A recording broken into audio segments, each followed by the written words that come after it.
Hi అండి. నమస్తే. Welcome back to our cooking channel మన మామ్స్ కిచెన్. ఈరోజు ఈ వీడియోలో ఇంట్లో ఉన్న వెజిటబుల్స్‌తోని టేస్టీగా వెజిటబుల్ ఫ్రైడ్ రైస్ రెసిపీ ఎలా ప్రిపేర్ చేయాలో చూపించబోతున్నాను.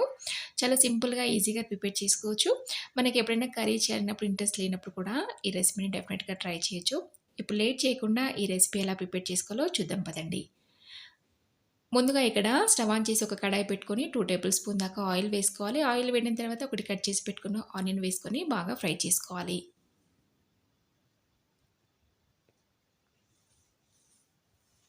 ఇప్పుడు ఆయిల్‌ని బాగా ఫ్రై అయిపోయిన తర్వాత ఇందులో హాఫ్ టేబుల్ స్పూన్ దాకా అల్లం వెల్లుల్లి పేస్ట్ వేసుకోవాలి.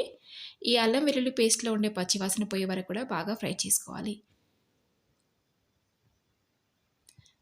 ఇప్పుడు ఇదంతా బాగా వేగిపోయిన తర్వాత కట్ చేసి పెట్టుకున్న ఒక కప్పు దాకా క్యారెట్ ముక్కలు, అలాగే ఒక కప్పు దాకా పొటాటో ముక్కలు, ఒక కప్పు దాకా క్యాప్సికమ్ ముక్కలు వేసుకొని బాగా ఫ్రై చేసుకోవాలి. మనం సన్నగా తరిగి వేసుకున్నాం కాబట్టి చాలా ఫాస్ట్‌గా కుక్ అయిపోతాయి. ఇందులో నచ్చితే మీరు క్యాబేజీ అలాగే గ్రీన్ పీస్, బీన్స్ కూడా యాడ్ చేసుకోవచ్చు. నేను సింపుల్‌గా ఇంట్లో ఉన్న వాటితోనే ప్రిపేర్ చేస్తున్నాను.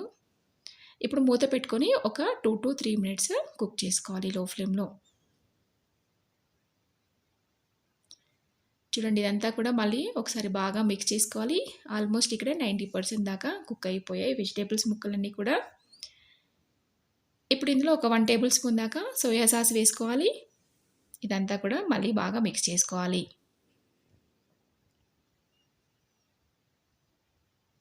ఇప్పుడు ఇదంతా మిక్స్ అయిపోయిన తర్వాత ఒక హాఫ్ టేబుల్ స్పూన్ దాకా కారం, అలాగే ఒక పావు టేబుల్ స్పూన్ దాకా గరం మసాలా, టేస్ట్‌కి తగినంతగా సాల్ట్ వేసుకోవాలి.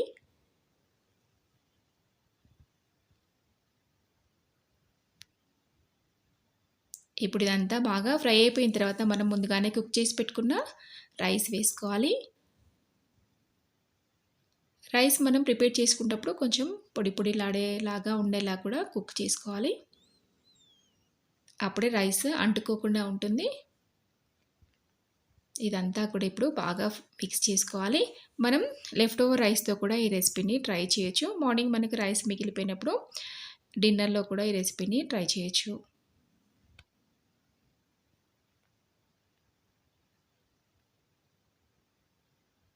ఇప్పుడు సన్నగా తరిగిన కొత్తిమీర వేసుకోవాలి ఫైనల్‌గా. మళ్ళీ ఒకసారి బాగా మిక్స్ చేసుకోవాలి. చాలా ఫాస్ట్‌గా అయిపోతుందండి. చాలా సింపుల్‌గా రైస్ ఎలాగో మనం కుక్కర్‌లో పెట్టేసుకుంటే చాలా ఈజీగా అయిపోతుంది. కర్రీ చేయాలనిపించినప్పుడు ఈ రెసిపీని ట్రై చేయొచ్చు. చాలా సింపుల్‌గా అయిపోతుంది. సైడ్ డిష్‌గా ఎలాంటి కర్రీ కూడా అవసరం లేదు. జస్ట్ రైతా ప్రిపేర్ చేసుకుంటే టేస్టీగా ఉంటుంది. ఇప్పుడు ఆల్మోస్ట్ ఇది రెడీ అయిపోయింది. స్టవ్ ఆఫ్ చేసుకొని ఒక బౌల్‌లోకి సర్వ్ చేసుకోవాలి. చూసారు కదండీ! ఎంత సింపుల్‌గా vegetable fried rice recipe ready అయిపోయిందో. డెఫినిట్‌గా మీరు కూడా ట్రై చేసి నాతో కామెంట్ బాక్స్‌లో షేర్ చేసుకోండి ఎలా వచ్చిందో. ఈ రెసిపీ మీకు నచ్చినట్లయితే తప్పకుండా లైక్ చేయండి, షేర్ చేయండి, అలాగే సబ్స్క్రైబ్ చేసుకోవడం మర్చిపోద్దు.